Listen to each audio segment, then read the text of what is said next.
Everyone, welcome to my channel UGC Net Study Hub. तो today's topic is addressing mode. Addressing mode जो कि बहुत ही important topic है, UGC में काफ़ी बार पूछा गया है मैच द फॉलोइंग में. ठीक है, चलो without wasting time let's start it. Addressing mode क्या होता है? ठीक है, addressing mode the different way of specifying the location of an operand in an instruction. ये हमारा एड्रेस है और ये हमारा लोकेशन ऑफ ऑपरेंड है. ठीक है, टाइप ऑफ एड्रेसिंग मोड पहले भी बता चुकी हैं. ठीक है, अब इम्प्लीमेंट क्या होता है? इम्प्लीमेंट एड्रेसिंग मोड क्या होता है? इम्प्लिसिटी होता है. Implicit the instruction itself specify the operand.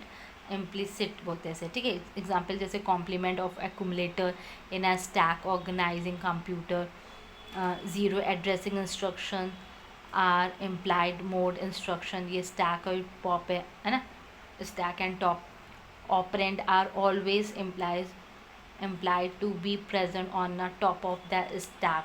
Stack address क्या होता है हमारा? देखो, स्टैक एड्रेसिंग मोड क्या होता है? Operand is containing at the top of the stack. जो हमारा स्टैक होता है वो कंटेन कहाँ करता है? टॉप ऑफ द स्टैक में. जैसे कि ऐड कर रहे हैं हम लोग pop off two symbols containing at the top of the stack. Addition is push again the top of the stack, है ना. इमीडिएटली एड्रेसिंग मोड क्या होता है? Instant of addressing field and operand field is present that containing the operand. ठीक है, ये हमारा operation होता है और ये ऑपरेंड है. ठीक है, जहाँ पे हमने एड्रेसिंग बताया था कांस्टेंट वैल्यू यहाँ पे हम लोग लेते हैं. एग्जांपल जैसे हम लोग को ऐड करना है 10 will be increment by the value store in the accumulator by 10. Move कर देगा आर, है ना. 20 से इंस्लाइज करेगा register R to be constant value हमारी क्या हो जाएगी? 20, है ना. अब आ जाते हैं हम लोग डायरेक्ट एड्रेसिंग मोड क्या होता है? डायरेक्ट एड्रेसिंग मोड क्या होता है? एब्सोल्युटली एड्रेसिंग मोड होता है. Only one refers to the memory is required to fetch the operand. It is also called as absolutely addressing mode. ठीक है, ये बताया था मोस्ट सिग्निफिकेंट बिट होता है 1 बिट का होता है. यहाँ पे हमारा ऑपरेंड होगा, इसमें हमने एडिशन कर दिया. ऑपरेंड से कनेक्ट होती है हमारी ये मेमोरी होती है ना. 2 पार्ट्स में इंस्ट्रक्शन डिवाइड होता है, बताया था पहले भी. ठीक है, एग्जाम्पल जैसे कि ऐड कर रहे हैं हम लोग एक्स को, will be increment by the value. Increment कर जाएगी वैल्यू और स्टोर होगी एक्यूमुलेटर. वैल्यू कहाँ पे स्टोर होती है? एक्यूमुलेटर में स्टोर होती है. By the value store in the memory location accumulator plus X कर देंगे. फिर इनडायरेक्ट एड्रेसिंग मोड क्या होता है? Two reference to memory are required to fetch the operand. The operand value store at a memory location specify by X. Accumulator, क्योंकि value accumulator में store होगी, plus कर देंगे X. Register direct addressing mode क्या होता है? Register direct addressing mode similar to the direct addressing होता है. Operand is contained in a register set. The address field of the instruction refers to a CPU register that contain the operand. No reference to memory is required to fetch the operand. Example जैसे add कर रहे R को, will be increment the value. R increment कर देगी value को जो store होगा accumulator में by the containing of the address, है ना. एक्यूमुलेटर में एक्यूमुलेटर की वैल्यू को इंक्रीमेंट कर दिया जाएगा, प्लस R हो जाएगा. ठीक है, नोट कर लो, ये इम्पॉर्टेंट है. The addressing mode is similar to the direct addressing. The only difference in addressing field of the instruction refers to a CPU register instead of the main memory. CPU में store होगा memory की जगह. ठीक है, instant of main memory में CPU में store होती है हमारी डायरेक्ट एड्रेसिंग मोड. ठीक है, अब register in direct addressing mode क्या होता है? Addressing field of the instruction refers to a CPU register that contain the effective addressing of the operand. Only one refers to a memory is required to fetch the operand. इसका भी example देख लो, इसमें भी note कर लो. ठीक है, similar to the indirect addressing mode, only difference is the addressing field of a instruction refers to the CPU register.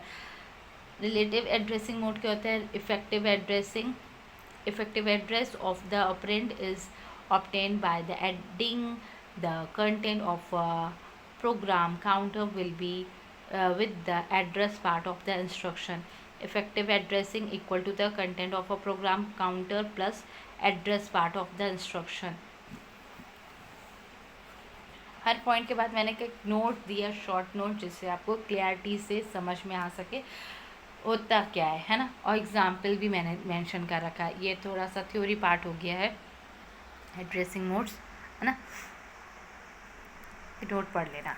अब चलते हैं हम लोग इनडायरेक्ट इंडेक्स एड्रेसिंग मोड और basic address. Index addressing mode क्या होता है?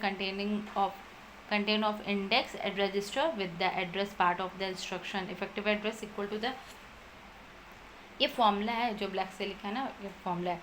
Effective address equal to the content of the index register plus address part of the instruction. Base register क्या होता है?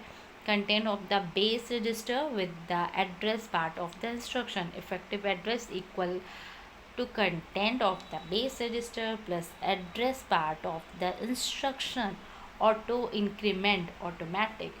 Effective address of the operand equal to content of the register plus step size d. D depend on the size of operand accessed. Only one refers to the memory is required to fetch the operand. देखो ये expect हो सकता है, question में UGC में पूछा जा सकता है। First operand value is fetch. First operand value कौन सी होती है? फेच्ड होती है ना, fetched. Then the instruction refers to RAUTO value increment by the step size D. Auto decrement effective address of the operand equal content of register minus step size. Note: first instruction register RAUTO value is decrement by the step size D. Then the operand value is fetched. ठीक है। PYQ एक question हमने दिया 2024 में पूछा गया था। Equivalent बताना था हमें, एक्यूमुलेटर किसका है ना, ये XR। तो ये इंडेक्स एड्रेसिंग मोड है, जो XR है, ये हमारा रजिस्टर्ड वैल्यूज है। ठीक है, तो आज के लिए इतना ही, मिलते हैं नेक्स्ट वीडियो में, तब तक के लिए बाय बाय।